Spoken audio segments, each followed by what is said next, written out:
नमस्कार, मैं हूं राज और आप देख रहे हैं प्योर पॉलिटिक्स। तो पश्चिम बंगाल में तृणमूल कांग्रेस की जो शर्मनाक हार हुई है, उसके बाद ममता बनर्जी के खिलाफ विद्रोह की स्थिति दिन प्रतिदिन तेज होती जा रही है। तृणमूल कांग्रेस के जो नेता हैं, जो विधायक हैं, जो सांसद हैं, जो पार्षद हैं, उन सबों का असंतोष खुल करके सामने आने लगा है। वो लोग जो कभी ममता बनर्जी के खिलाफ बोलने की हिम्मत नहीं करते थे, वो अब धनाधन इस्तीफा दिए जा रहे हैं और इस्तीफा देने से पहले ममता बनर्जी की खुल करके बुराई कर रहे हैं, उनको खुल करके सुना रहे हैं। किसी ने सोचा नहीं था कि ममता बनर्जी को एक ऐसा भी दिन देखना पड़ेगा। अब देखिए, गुरुवार को जो पूर्व राज्यसभा सदस्य हैं और तृणमूल कांग्रेस के नेता हैं शांतनु सेन, उन्होंने पार्टी के राष्ट्रीय प्रवक्ता के पद से इस्तीफा दे दिया। ये लोग ममता बनर्जी के बड़े करीबी हुआ करते थे। इसके अलावा अरूप चक्रवर्ती के साथ तकरीबन 100 पार्षदों ने भी ममता बनर्जी का साथ छोड़ दिया। यह तो बात हो गई, राष्ट्रीय प्रवक्ता पद से इस्तीफा दिया और 100 पार्षद ने साथ छोड़ दिया। लेकिन दिल्ली में तो और बड़ा खेल हो रहा है। दिल्ली का खेल और बड़ा है। खबर यह है कि यहां 20 सांसद ऐसे हैं तृणमूल कांग्रेस के जो भारतीय जनता पार्टी के संपर्क में हैं और कभी भी पार्टी छोड़ सकते हैं। 29 सांसद हैं उनके लोकसभा में, उनमें से 20 सांसद कभी भी तृणमूल कांग्रेस छोड़ सकते हैं। और अभी जो लक्षण दिख रहे हैं ना, वो ममता बनर्जी के लिए बिल्कुल ठीक नहीं है। अब देखिए किस तरह से पार्टी में मारधाड़ शुरू हो गया है, मारधाड़ शुरू हो गया है। अब तृणमूल कांग्रेस की जो एमपी हैं काकोली घोष दास्तीदार, उन्होंने तो एक अलग ही हंगामा खड़ा कर दिया है। उन्होंने, अब ये बात भी समझ से बाहर है कि एकाएक उनको क्या हो गया है। ये सब कुछ तृणमूल कांग्रेस जैसे ही चुनाव हारी है, ये सारी बातें निकल के सामने आ रही हैं। अब काकोली घोष दास्तीदार ने लोकसभा के स्पीकर ओम बिरला को एक पत्र लिखा है और पत्र लिख करके कहा है कि भाई एक फॉर्मल कंप्लेंट वो फाइल करना चाहती हैं, उनसे परमिशन मांगी है। किसके खिलाफ? तो पार्टी के जो वरिष्ठ नेता हैं कल्याण बनर्जी, उनके खिलाफ। और आरोप क्या है? आरोप यह है कि कल्याण बनर्जी ने उनके खिलाफ गाली गलौज किया। और कहां किया? लोकसभा के अंदर किया। काकोली घोष दास्तीदार का आरोप है कि कल्याण बनर्जी ने उनके साथ लोकसभा के अंदर गाली गलौज किया और इसके लिए वो एक फॉर्मल कंप्लेंट लॉन्च करना चाहती हैं। अब आप समझिए कि ये तलवारें खिंच गई हैं तृणमूल कांग्रेस के अंदर। ममता बनर्जी के खिलाफ तो तलवार लटक ही रही है, ये आपस में भी इन लोगों ने लड़ना झगड़ना शुरू कर दिया है। और कहते हैं ना कि नो होल्ड्स बार्ड, कोई लक्ष्मण रेखा भी नहीं है। जिसके जो मन में आ रहा है वो बोल रहा है। अब काकोली घोष दास्तीदार इतनी वरिष्ठ नेता है, वो भी डॉक्टर थी पहले वो, उसके बाद वो राजनीति में आई। कल्याण बनर्जी भी वरिष्ठ हैं और ये कहना कि कल्याण बनर्जी ने मेरे साथ गाली गलौज किया, अब इसे कल्याण बनर्जी की जो छवि है वो कोई ठीक नहीं है। वो स्पीकर की बात भी नहीं सुनते हैं, सदन के अंदर उनका व्यवहार शोभनीय नहीं होता, इसमें तो कोई शक नहीं है। आपको याद होगा जब जगदीप धनखड़ उपराष्ट्रपति थे, उनके खिलाफ भी इन्होंने किस तरह की अभद्र भाषा का प्रयोग किया था। सदन के अंदर भी उसी तरह की बातचीत करते, महुआ मोइत्रा के साथ गाली गलौज का आरोप लगा था उनका। तो एक इनका बैकग्राउंड तो है, इनकी हिस्ट्री है। लेकिन काकोली घोष दास्तीदार ने पत्र लिख दिया ओम बिरला को कि भाई इनके खिलाफ फॉर्मल कंप्लेंट हम फाइल करना चाहते हैं क्योंकि इन्होंने उनके साथ गाली गलौज किया। आप सोच सकते हैं ये क्या हो रहा है तृणमूल कांग्रेस में। अब कल्याण बनर्जी कहते हैं कि भाई ये इनकी मंशा ठीक नहीं है, टाइमिंग आप देखिए, ये अभी क्यों आरोप लगा रही हैं।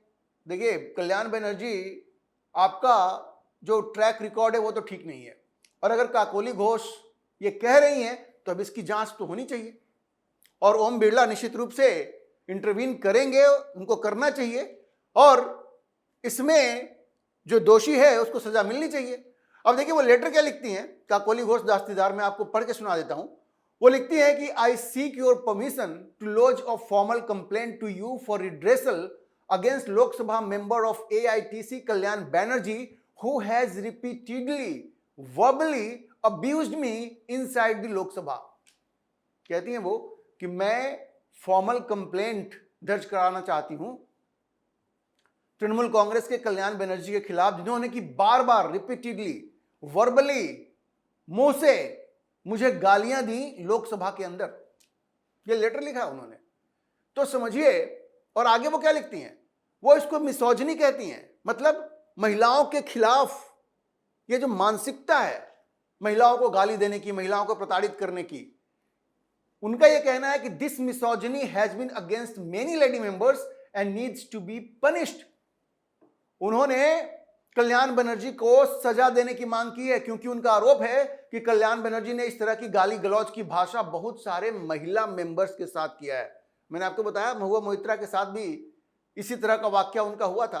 तो अब काकोली घोष दास्तीदार ने इसको पब्लिक कर दिया है कि उन्होंने न सिर्फ काकोली घोष को गालियां दी, गाली गलौज की, बल्कि दूसरी महिला सदस्यों को भी उन्होंने गाली गलौज किया है और इसलिए उनको सजा मिलनी चाहिए। देखिए, कहते हैं ना कि जब पार्टी हारती है तो ये सब कुछ सामने आने लगता है, जब आप जीत रहे होते हैं तो सब कुछ दब जाता है, उसको आप कहते हैं ना कि वो कारपेट के नीचे आप दबा देते हैं। लेकिन आप तो हार गए, बुरी हार हो गई, अब ये सारी चीजें सामने आ रही हैं। वैसे काकोली घोष दास्तीदार के बारे में खबर ये है कि वो पलटी मारने के फिराक में है। वैसे उन्होंने पार्टी के सभी पदों से इस्तीफा भी दे दिया है, और मजे की बात यह है कि ये जो इस्तीफा उन्होंने दिया पार्टी के सभी पदों से, वो बंगाल के नए मुख्यमंत्री शुभेंदु अधिकारी से मुलाकात के बाद दिया है। और यह भी अपने आप में बड़ा महत्वपूर्ण है कि 6 एमएलए, तृणमूल कांग्रेस के 6 एमएलए और काकोली घोष शुभेंदु अधिकारी की एक मीटिंग में जाते हैं, कहने के लिए वो एक एडमिनिस्ट्रेटिव मीटिंग थी, विकास की बातें वहां पे हुई, प्रशासन से जुड़ी हुई बातें हुई, लेकिन तृणमूल कांग्रेस के 6 एमएलए और काकोली घोष जाकर के शुभेंदु अधिकारी से मिलती हैं, और उसके बाद, ये मिलने के बाद उन्होंने ये पत्र लिखा है, और उनसे मिलने के बाद उन्होंने तृणमूल कांग्रेस के सभी पदों से इस्तीफा दिया है। तो अब समझिए कि खबर ये आ रही है कि काकोली घोष दास्तीदार और ये जो एमएलए हैं तृणमूल कांग्रेस के, वो 6 तो जाकर के मीटिंग में गए ना। खबर यह है कि करीब 60 एमएलए ऐसे हैं, 60 एमएलए ऐसे हैं जो कि पाला बदलना चाहते हैं। तृणमूल कांग्रेस के कुल 80 एमएलए हैं, उनमें से 60 ममता बनर्जी को छोड़ना चाहते हैं, ऐसी खबर आ रही है। अब देखिए, काकोली घोष ने जब ये इस्तीफा दिया तो उन्होंने बहुत सारी बातें कही, ममता बनर्जी की कलई खोल के रख दी। उन्होंने कहा कि भाई पार्टी जिस तरह से काम कर रही है, वो जो आंतरिक कामकाज है वो काफी गलत है, असंतोष व्यक्त किया, और पार्टी के नेतृत्व के प्रति उन्होंने सार्वजनिक रूप से निराशा व्यक्त करते हुए कहा कि भाई ये सब बिल्कुल ठीक नहीं है, ये ढंग से कुछ काम नहीं हो रहा है।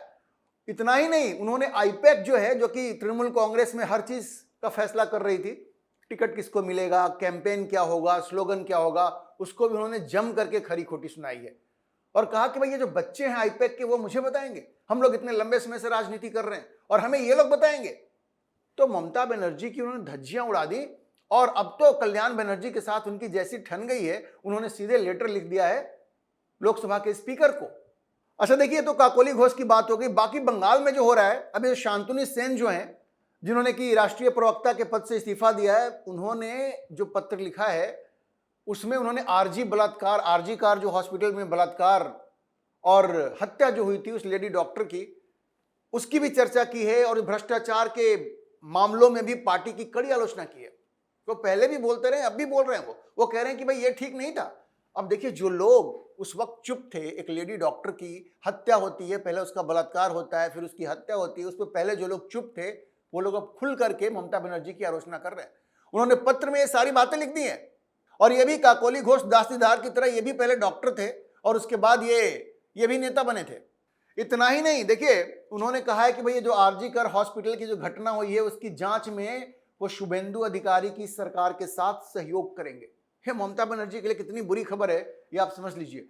दरअसल वो जो आरजी कार की घटना हुई थी उसमें ममता बनर्जी और उनके मंत्रियों ने हर सीमा को पार कर दिया था। उनके एक मंत्री ने तो कह दिया था कि अगर बलात्कार से बचना चाहते हो तो शाम को 7 बजे के बाहर घर से मत निकलो। बताइए, महिलाएं 7 बजे से बाहर निकलेंगी तो उनका बलात्कार हो जाएगा। ये भाई किस दुनिया में आप रह रही हैं, किस तरह की भाषा का प्रयोग आपके मंत्री कर रहे हैं। और देखिए, जहां तक पार्षदों की बात है तो 100 पार्षद लगभग बिल्कुल तैयार हैं ममता बनर्जी से अलग होने के लिए। 60 पार्षदों ने तो इस्तीफा दे दिया है, 40 से ज्यादा पार्षद ऐसे हैं जो कि बिल्कुल तैयार बैठे हैं इस्तीफा देने के लिए। और इसमें देखिए, कोलकाता नगर निगम के पार्षद सुशांत घोष हैं, अरूप चक्रवर्ती हैं, उन्होंने बुधवार को ही अपने पदों से इस्तीफा दे दिया और उन्होंने कहा कि भाई पार्टी में सब कुछ ठीक नहीं है।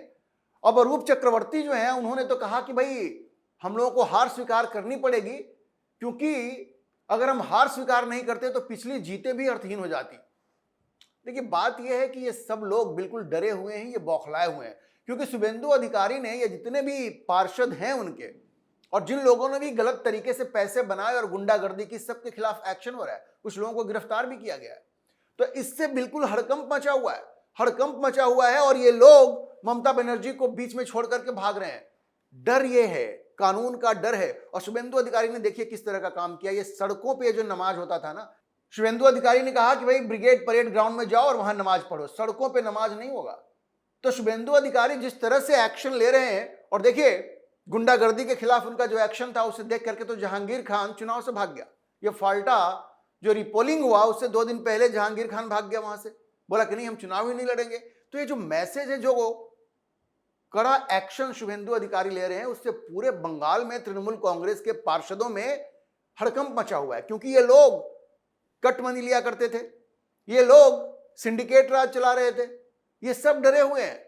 सबकी बात नहीं कह रहे, लेकिन ज्यादातर इसमें ऐसे ही लोग थे, और ये सब डरे हुए हैं। और ममता बनर्जी को छोड़ करके भागने की फिराक में ये सब लोग भारतीय जनता पार्टी की तरफ नजरें गड़ाए हुए हैं कि शायद इनको भारतीय जनता पार्टी अपने यहां जगह दे दे। लेकिन भारतीय जनता पार्टी के जो शुभचिंतक हैं और उनके जो कैडर हैं, वो उनको बार बार कह रहे हैं कि भाई ऐसे लोगों को आप अपनी पार्टी में शामिल ना करें, क्योंकि एक लंबी लाइन है।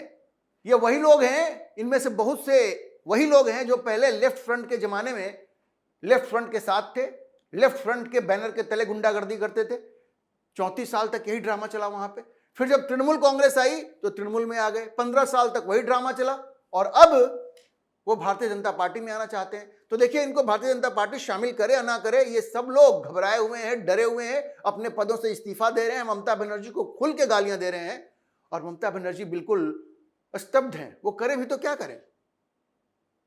जिस तरह से उनके पापों का घड़ा भरा है, ममता बनर्जी के लिए स्थिति बड़ी मुश्किल है। और अभिषेक बनर्जी तो डर से घर से बाहर नहीं निकल रहे हैं। जब से उनकी जेड प्लस की सिक्योरिटी गई है, घर से बाहर नहीं निकल रहे हैं, और उनके 17 ठिकानों पे बुलडोजर चलने वाला है। शुभेंदु अधिकारी ने नोटिस भेज दिया है, बुलडोजर चलेगा। गलत तरीके से कंस्ट्रक्शन किया है उन्होंने, सरकारी जमीन पे कब्जा किया हुआ है। तो अभिषेक बनर्जी की तो हालत खराब है। ये बंदा जो कहता था कि 4 मई के बाद हम देखेंगे दिल्ली से कौन तुम्हारा बाप आके बचाता है, इनके खिलाफ FIR भी दर्ज हो गया। इनके भड़काऊ भाषण के लिए ये जेल भी जा सकते हैं, इनकी गिरफ्तारी भी हो सकती है।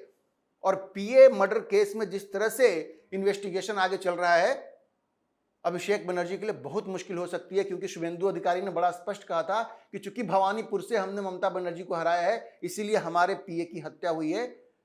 वो तार अभिषेक बनर्जी से जुड़ सकते हैं, क्योंकि उनके बयान से ऐसा लगता है कि वो क्रिमिनल मेंटेलिटी के व्यक्ति हैं, और ये तार जुड़ सकते हैं। अभी आप देखते रहिए, ये इन्वेस्टिगेशन जैसे जैसे आगे बढ़ता है, अभिषेक बनर्जी के लिए मुश्किलें खड़ी हो सकती हैं, और इस जांच की आग ममता बनर्जी तक भी पहुंच सकती है। उनको भी अगर जेल जाना पड़े तो कोई आश्चर्य नहीं होगा। तो देखिए तृणमूल कांग्रेस बिल्कुल इम्प्लोड कर रही है, अंदर से उसमें इतना विद्रोह हो रहा है, खुल करके तलवारें निकल गई हैं। इतनी बड़ी हार हुई है, इतनी शर्मनाक हार हुई है कि कोई ममता बनर्जी की कोई इज्जत अब नहीं रह गई है। हर कोई उनको खुल के गालियां ही दे रहा है, कह रहा है आपको पार्टी चलानी नहीं आती, आपने इतनी गलतियां की। 15 साल तक ये सब लोग इन्हीं के साथ थे, और जो भी ममता बनर्जी ने किया, उनके कर्म कुकर्म में ये सब लोग साथ रहे। अब ममता बनर्जी हार गई हैं, तो ये पिंड छुड़ाने के चक्कर में ये लोग हैं।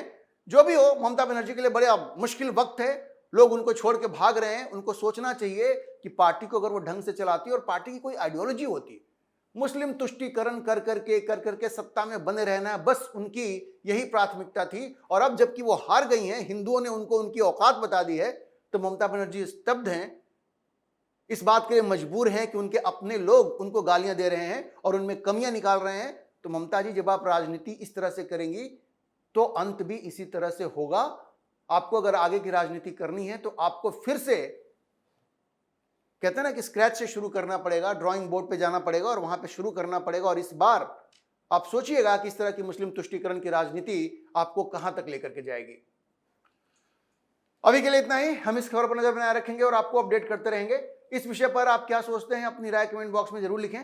और अगर आपको वीडियो पसंद आया हो तो आप इसे लाइक करें, शेयर करें और हमारे चैनल को सब्सक्राइब जरूर करें।